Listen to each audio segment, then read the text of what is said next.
Good day classmates. So our case is the people of the Philippines, plaintiff Apli versus Angel Prasados, Arturo Inan, Emilio Villamor, Leoncio Algabre, Solino Algabre. There are the suspects, and with GR number 12294, and our case is a case about poisoning.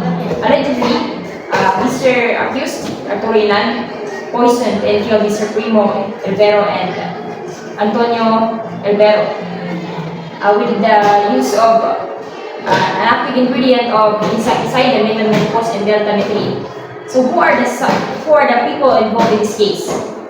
The accused are Angel Prasados, Arturo Inan, Emilio Villamor, Leoncio Algabre, Loreno Algabre.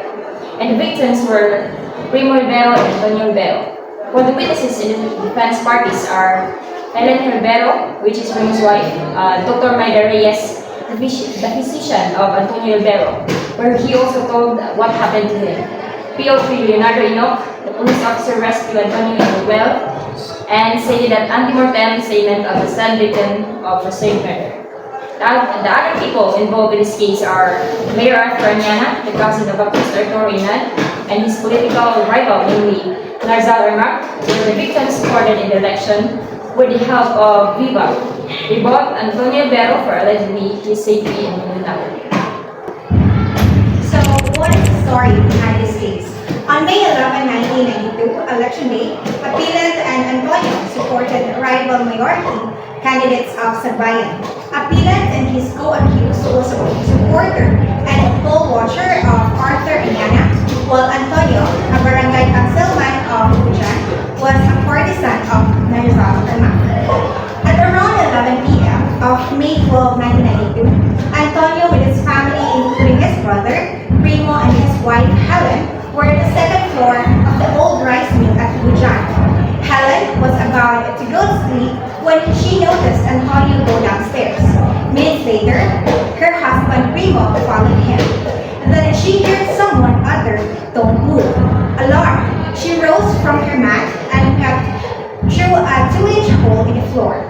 The ground floor was illuminated by the moonlight. She saw Appellant holding a hand grenade while his other arm was locked in a stranglehold around the neck of Antonio, who knelt on the floor. Nearby stood Angel Prasados with a gun pointed at Antonio. She then heard Emilio Villamor say, "Don't move so that your family will not die." She saw the latter forcing Primo to swallow an object. The other accused held her husband to prevent him from struggling. Shocked, Helen then soundlessly cried and embraced her children. Shortly afterwards, Helen's mother-in-law, Dominga, was awakened by the barking of the family dog.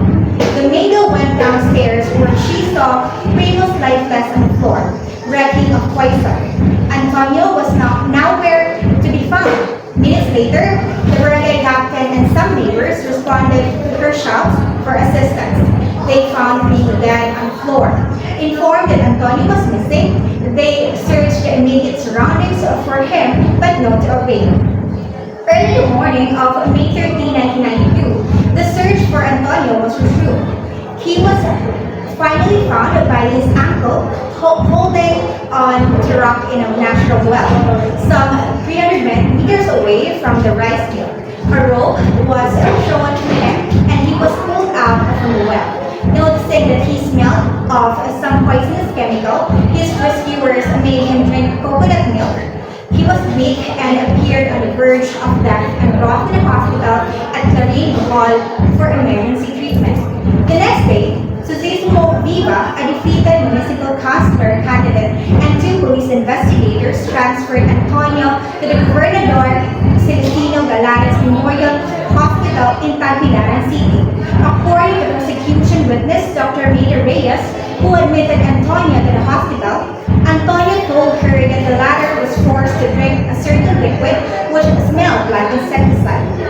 Since Antonio appeared dying, prosecution witness PO3 Leonardo Enoch, a police investigator, took his anti-mortem statement in which he named the aforementioned accused as the person responsible for poisoning him and dumping him in the well. Meanwhile, Ermac asked the National Bureau of Investigation to conduct an investigation. The toxicological examination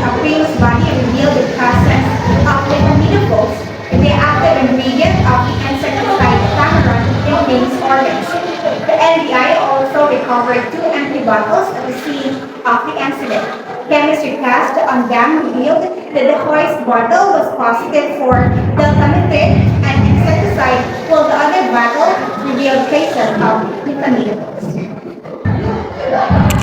So in a murder trial, the court goes in favor of the appellant, saying that the prosecution failed to prove his guilt beyond reasonable doubt due to inconsistent witness testimony and lack of credible evidence. The court emphasizes the importance of consistency in witness testimony and the requirements for admissibility of dying declarations and statements as part of the arrest state.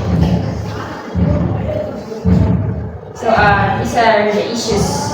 So the defendant argues that the trial court made errors by giving credence to the certain testimony and evidence presented by the prosecution. The first issue is whether the trial court erred in giving credence to the testimony of alleged eyewitness Helen Rivera. The defendant points out that Helen's testimony is doubtful because she did not make a statement to the police right away and she did not reveal what she knew about the murder and poisoning. Prosecution, on the other hand, argues that Helen's failure to reveal what she knew does not impair her credibility. The second issue is whether the trial court erred in relying on the dying statement of Antonio Albero, who reportedly identified as the accused as the person who drugged and poisoned him. The defendant argues that the statement was not credible, while the prosecution consigns that the statement is credible. The third issue is whether the prosecution was successful in overcoming the presumption of innocence in favor of the accused.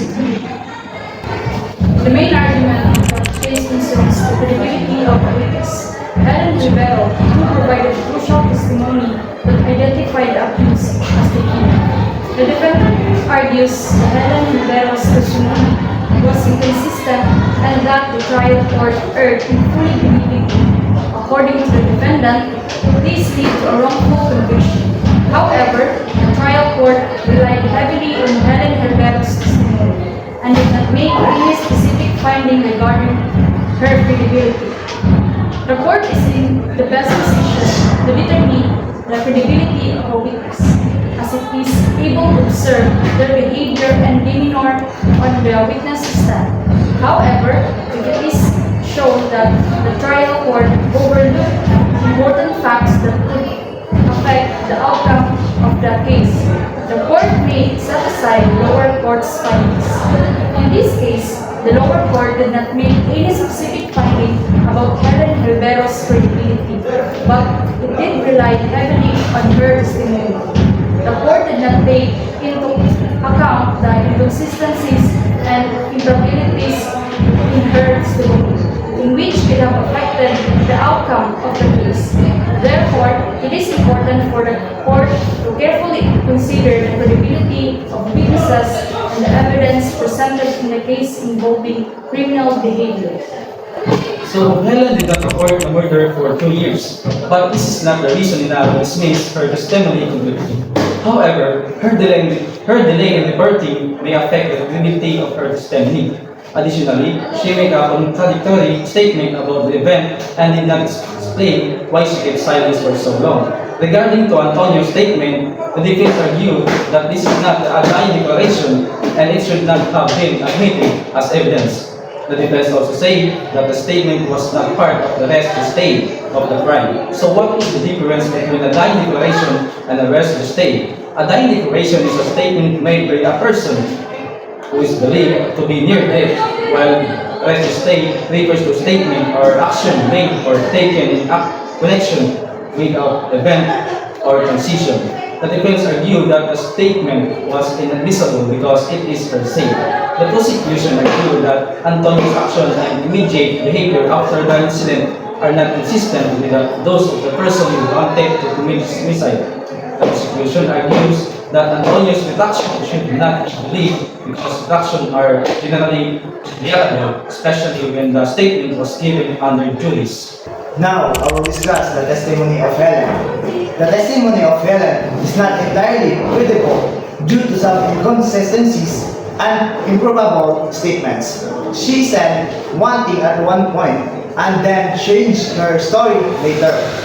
For example, she said the maid was lit by moonlight, which would have made easy to see what was happening, and then later the mill was dark and unlit. She also gave contradictory statements about the strength of the moonlight and the position of the moon that night. Another problem with Helen's testimony is that she said not hear the sound of the bamboo slats being destroyed, which would have been the only way intruders could have entered. She also said that her husband was struggling while drinking the poison but did not make a sound, which is not credible because it's unlikely that someone can struggle and be silent at the same time. Overall, Helen's testimony has some serious problems that create doubts about the veracity and credibility, inconsistencies, and improbable statements, make her account difficult to believe, and they may have contributed the wrongful conviction of the accused. So now let's go to the decision of the court.